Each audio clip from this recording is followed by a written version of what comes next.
Good morning, everybody. It's Tuesday morning drive-in, I think. Wanted to talk about symbolism and metaphors in the Bible a little bit. The Bible is an incredibly metaphoric and parabolic and symbolic book. You cannot read every verse literally. There's so many times that Jesus and the prophets use symbolism, and usually what they're talking about is they're talking about groups of people or conditions, like spiritual conditions amongst groups of people. Jesus uses farming language a lot. He's talking about vineyards and trees. He's talking about soil. He's usually referring to people when he's talking about that. In the Old Testament, there's areas in the prophets where it talks about trees talking to each other.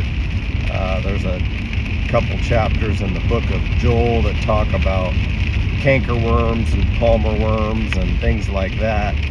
What is he talking about? What are they talking about? So what you need to ask yourself when you're reading your Bible is, what I'm reading literal, or is what I'm reading metaphorical? You cannot read every verse. There's a place in the scriptures where Jesus talks about plucking out your eye and cutting off your right hand and your right foot.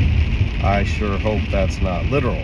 But what he's talking about is he's using that as a symbol of something else that he's saying. So you need to look past the surface a little bit.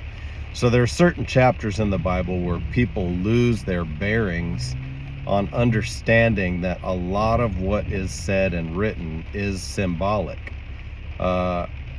Both the book of Genesis and Revelation are highly, highly symbolic. There's a lot of literal stories in there too, but especially the book of Revelation, where he's talking about dragons and beasts and all sorts of different things, serpents and all sorts of different language he uses. And the question you have to ask, is that a literal dragon, or is that a literal serpent? And then you have to look through the rest of the Bible. Where else does he use this kind of language, and what does it mean? There's an easy one over, I can't remember what prophet, it might be Ezekiel, where he says he calls Pharaoh, he calls him a great dragon. So there's one example of the symbolic word dragon referring to a man or a king. There's a lot of places also in Genesis 3 is almost completely symbolic. And people tend to forget that when they read words like tree and serpent.